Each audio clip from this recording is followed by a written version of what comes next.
5 years ago, I was traveling in Rochester, New York, and I checked into a hotel. It's part of a large chain. I won't say the name here, but as soon as I got to the room, I realized we had a problem. They had plugged in an air freshener in every bathroom. And so I asked the front desk if they could unplug one and air out the room. I was going to step out for a second anyhow.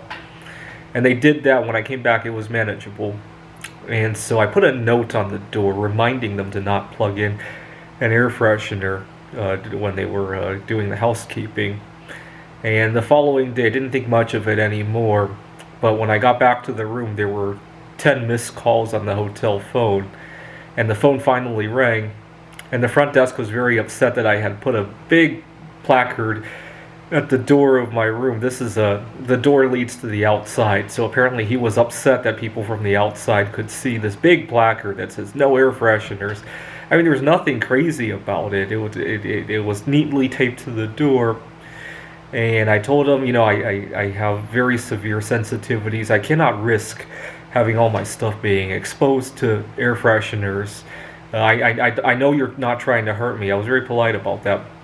But I just cannot take that risk. I'm away from home, and I'm sorry if that's bothersome, but I'll be out of here in 4 days or whatever it was. And he says, we cannot allow that. If that's a problem for you, you can leave. And I said, well, like I said, if I get a severe reaction, that's not going to look good for either of us. It's not going to be good for either you or me. And he insisted that. Well, then he said that, what's the problem with it? It smells good. I've been doing this for 20 years. I've never had anybody tell me that the air freshener smells bad. Long story short, I left the hotel and they refused to refund me. The nice thing was that this is Rochester, New York, and I recorded the phone call because in New York we're allowed to do that. Here in Washington, that would be a problem. I was going to put it on YouTube for entertainment purposes, but I got so angry that I let out a few things that it could have been better. And so I disputed the whole thing with my credit card. And long story short, given that I had the recording, he should be lucky that the only thing he lost was a couple nights that I stayed there for free. But it just goes to show that it doesn't smell good if you send somebody to the hospital, right?